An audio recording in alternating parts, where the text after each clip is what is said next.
يا أيها الذين آمنوا إذا قمتم إلى الصلاة فاغسلوا وجوهكم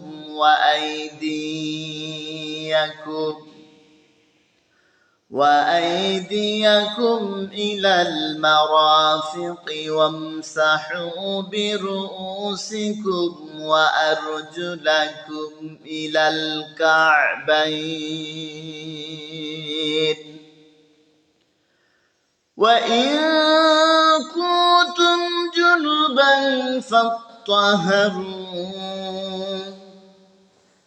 وإن كنتم مرضى أو على سفر أو جاء أحد منكم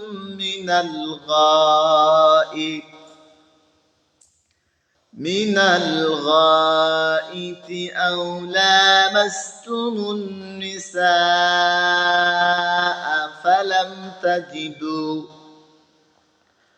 فلم تجدوا ماء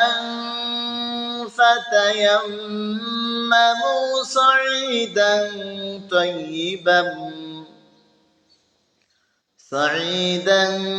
طيبا فامسحوا بوجوهكم وأيديكم منه ما يريد الله ليجعل عليكم من حرج ولكن يريد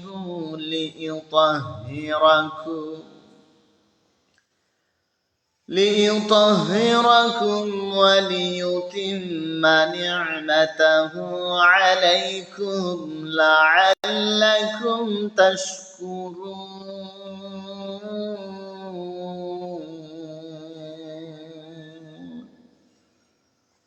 رب العالمين বলেন ইয়া আইয়ুহাল্লাযীনা আমানু ওয়া ঈমানদারগণ ওয়া বিশ্বাসীগণ ওহে আস্তিকগণ তোমরা যারা আমার প্রতি ঈমান এনেছো বিশ্বাস স্থাপন করেছ ইযা কুমতুম ইলাস সালাহ যখন তোমরা নামাজের জন্য প্রস্তুত হবে ফাগসিলু উজুহাকুম ওয়া আইদিকুম ইলাল মারাফিকি ওয়ামসাহু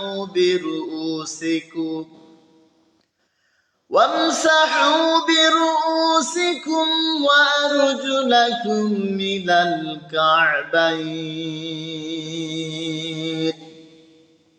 যখন তোমরা নামাজের জন্য প্রস্তুত হবে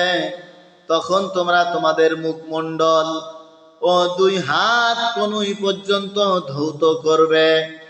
এবং তোমাদের মাথায় হাত বুলাবে মাথা মাসহ করবে এবং পা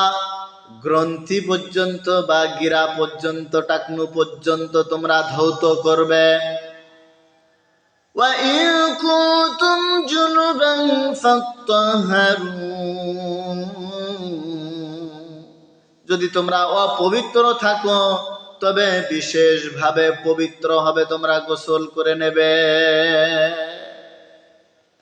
وإن كنتم مرضى وعلى سفر أو جاء أحد منكم من الغائط أو لامستم النساء فلم تجدوا ماء فتيمموا صعيدا طيبا فامسحوا بوجوهكم وأيديكم منه পক্ষান্তরে যদি তোমরা পীড়িত হও অসুস্থ হও অথবা সফরে থাকো প্রবাসে থাকো অথবা তোমাদের কেউ শৌচ স্থান হতে আগমন করে অথবা তোমরা স্ত্রীর সাথে সঙ্গত হও বা সঙ্গম করো এবং পানি না পাও তবে বিশুদ্ধ মাটি দ্বারা তায়াম্মুম করে নাও এবং ইহা তোমাদের ইহা তোমাদের মুখে ও হাতে বোলাবে। অর্থাৎ তোমরা যখন অসুস্থ হয়ে পড়ো, পীড়িত হয়ে পড়ো, অথবা তোমরা সফরে থাকো মুসাফির অবস্থায়, অথবা তোমরা যদি শৌচাগার থেকে বের হও, অথবা স্ত্রীর কাছে যাও, এরপরে যদি তোমরা পানি না পাও, তবে বিশুদ্ধ মাটি দ্বারা তোমরা তায়াম্মুম করে নেবে, আর তোমরা তোমাদের মুখে হাত বোলাবে এবং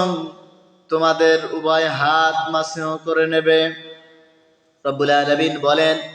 মা ইউরিদুল্লাহু লিয়াজআলা আলাইকুম মিন হারাজিন ওয়ালাকিন ইউরিদু লিইউতাহহিরাকুম ওয়া লিইউতিম্মা নি'মাতাহু আলাইকুম। রব্বুল আলামিন বলেন, আল্লাহ তাআলা তোমাদের কষ্ট দিতে চান না, বরং তিনি তোমাদের পবিত্র করতে চান ও তোমাদের প্রতি তার অনুগ্রহ তিনি সম্পূর্ণ করতে চান। রব্বুল আলামিন বলেন, লাআল্লাকুম তাশকুরুন, যাতে তোমরা কৃতজ্ঞতা জ্ঞাপন করো, কৃতজ্ঞ স্বীকার করো, যাতে তোমরা রব্বুল আলামিনের শুকরিয়া আদায় করো। সম্মানিত দিনী ভাই ও বোনেরা, রব্বুল আলামিন মাত্র আয়াতে দুটো গুরুত্বপূর্ণ বিষয়, দুটো ফরজ বিধান রব্বুল আলামিন তুলে ধরেছেন। এর এক নাম্বার হলো ওযুর ফরজ। নামাজ ইবাদতে যাওয়ার পূর্বে তোমরা পবিত্রতা অর্জন করবে। যদি বাহ্যিক অপবিত্রতা হয়, তাহলে তোমরা ওযুর মাধ্যমে পবিত্রতা অর্জন করবে, আর যদি শারীরিক অপবিত্রতা হয়, তাহলে তোমরা গোসলের মাধ্যমে পবিত্রতা অর্জন করবে। রব্বুল আলামিন আরো বলেন, যদি তোমরা অসুস্থ হয়ে পড়ো, সফরে থাকো, আর যদি পানি ব্যবহারে অক্ষম হও, পানি না পাও, তাহলে রব্বুল আলামিন আমাদের জন্য বিধান দিয়েছেন তায়াম্মুমের বিধান। রব্বুল আলামিন চান তিনি তার বান্দাদেরকে পবিত্র করতে, তিনি তার কোনো বান্দাদেরকে কষ্ট দিতে চান না। রব্বুল আলামিন আমাদের প্রতি তার অনুগ্রহ সম্পূর্ণ করতে চান। শেষ কথা রব্বুল আলামিন বলেন, আলাইকুম লাআল্লাকুম তাশকুরুন, যাতে তোমরা আমি আল্লাহ আমার কৃতজ্ঞতা জ্ঞাপন করো, কৃতজ্ঞতা স্বীকার করার জন্য সহজ বিধান করে দিয়েছি।